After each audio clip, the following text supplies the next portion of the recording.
semuanya, perkenalkan nama saya Sylvie Nurul Hikmah. Saya berasal dari kelas KBI 1C dengan nomor NIM 1860304242112. Baiklah, pada materi pertama kita akan membahas tentang definisi komunikasi, mulai dari pengertian komunikasi. Komunikasi adalah proses pertukaran informasi, gagasan, perasaan, dan pandangan antara individu atau kelompok. Kemudian tujuan dari komunikasi. Yang pertama adalah memberikan informasi, yang kedua mengubah perilaku atau sikap, yang ketiga mengubah pendapat, yang keempat mengubah sosial atau masyarakat, yang kelima membangkitkan empati, yang keenam menarik perhatian. Karakteristik komunikasi. Yang pertama, komunikasi merupakan sebuah proses. Yang kedua, komunikasi merupakan upaya yang disengaja dan memiliki tujuan.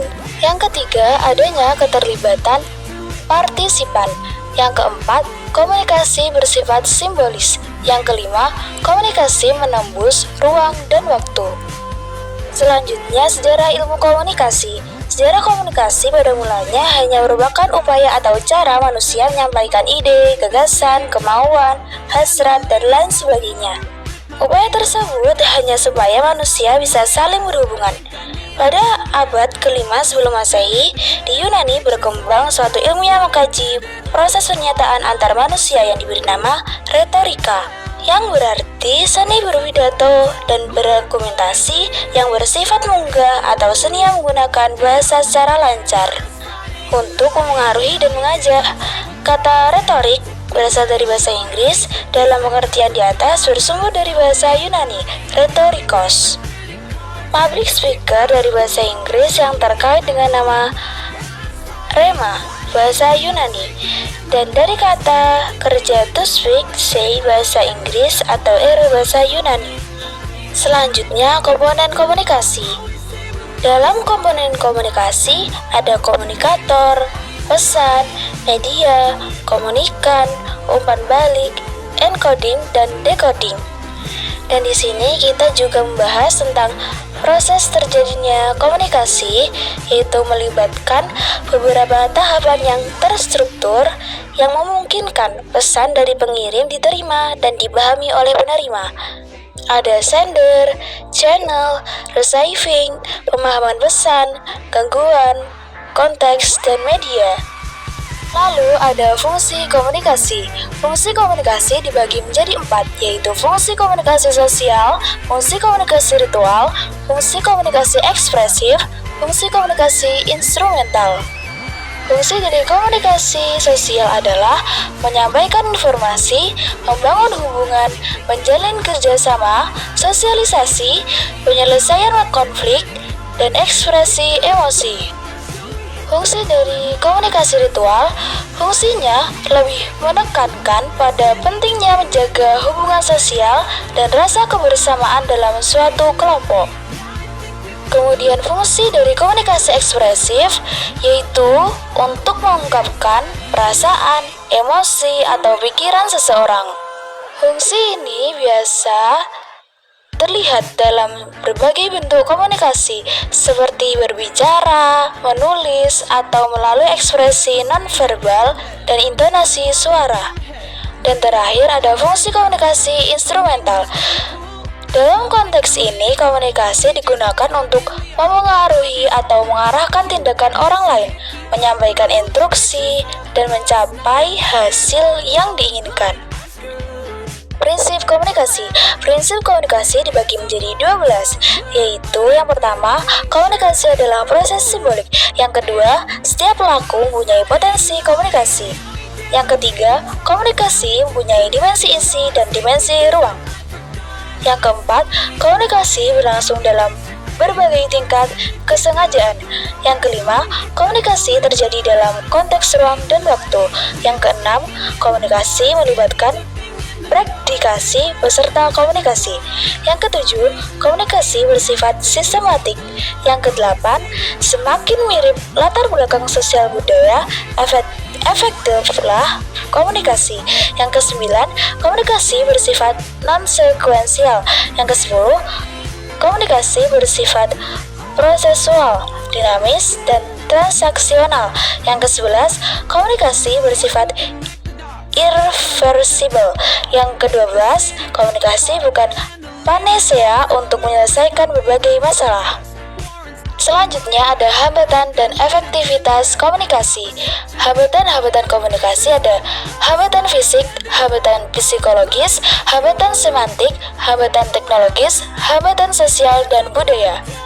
Kemudian efektivitas komunikasi ada kejelasan, kesederhanaan, konsistensi, konteks, feedback, ketepatan waktu, dan pemilihan media. Kemudian, persepsi komunikasi ada definisi, yaitu cara seseorang memahami, menafsirkan, dan memberikan makna terhadap pesan atau informasi yang diterima selama proses komunikasi. Kemudian, faktor persepsi ada pengalaman pribadi, budaya dan keyakinan, latar belakang sosial, atensi, dan kebutuhan. Lalu ada persepsi sosial, proses di mana individu memahami, menafsirkan, dan mengevaluasi orang lain serta perilaku sosial dalam interaksi komunikasi. Terakhir ada kegagalan persepsi.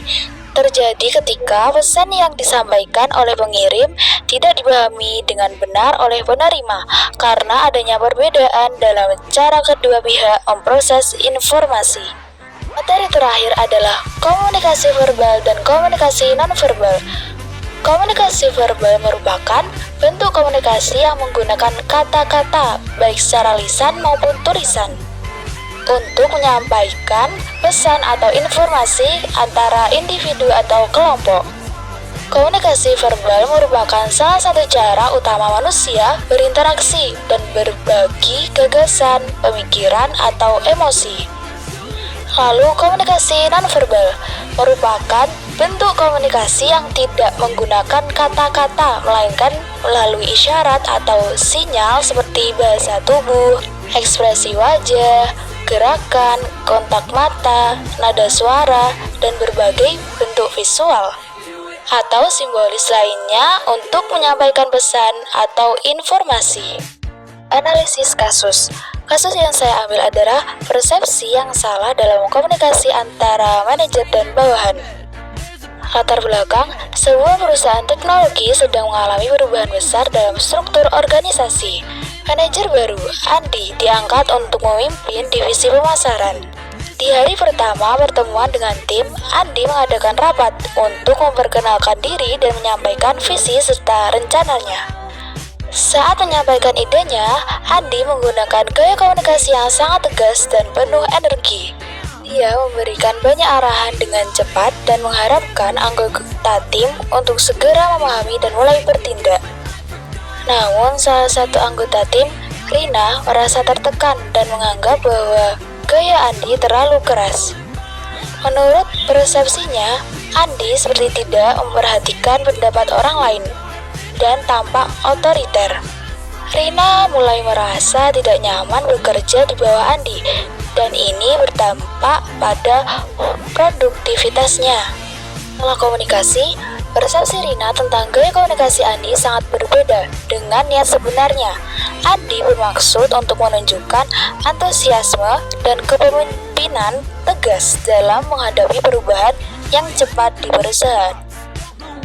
Namun, karena gaya komunikasinya yang langsung dan cepat, Rina menganggapnya sebagai sikap yang otoriter dan tidak terbuka terhadap masukan. Analisis kasus. Pertama, persepsi dipengaruhi oleh pengalaman dan latar belakang pribadi. Persepsi Rina terhadap gaya komunikasi Andi mungkin dipengaruhi oleh pengalaman dan latar belakang pribadinya. Kedua, efek nada suara dan bahasa tubuh dalam komunikasi. Saat Andi berbicara dengan penuh semangat dan memberikan arahan dengan nada yang tegas, Rina menangkap pesan tersebut sebagai tanda ketidakpedulian dan dominasi. Bahasa tubuh dan nada suara Andi, meskipun positif dari perspektifnya, dipersepsikan berbeda oleh Rina. Yang ketiga, perbedaan gaya komunikasi. Gaya komunikasi Andi yang tegas dan langsung mungkin cocok dalam situasi manajemen krisis atau lingkungan yang membutuhkan keputusan cepat. Tetapi bagi beberapa anggota tim seperti Rina, gaya ini bisa dirasakan sebagai bentuk tekanan. Yang keempat, ada kesalahpahaman akibat kurangnya klarifikasi. Rina tidak mencoba mengklarifikasi niat atau maksud dari gaya komunikasi Andi, sehingga kesalahpahaman terus berlanjut.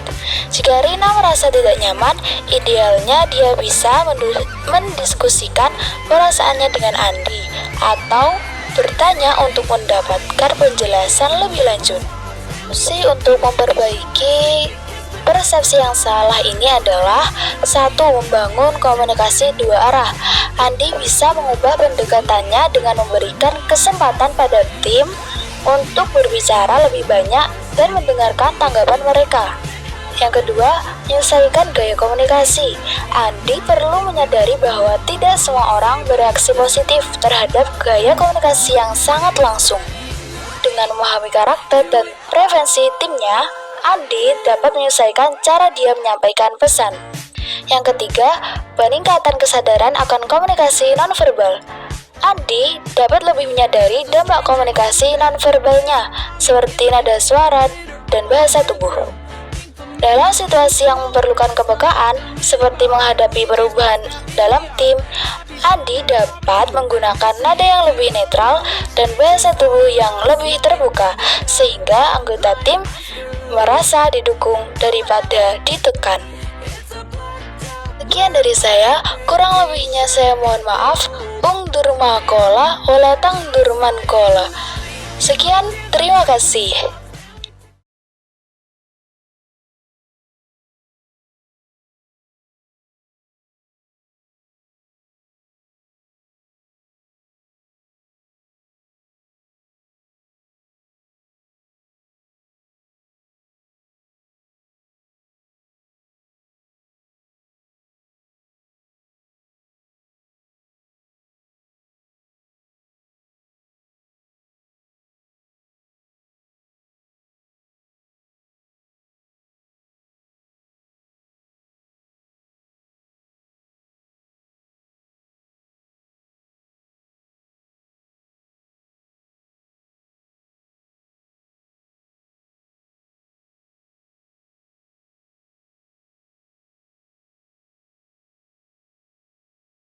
Berikut ini merupakan daftar pustaka yang saya cangkupkan di video saya.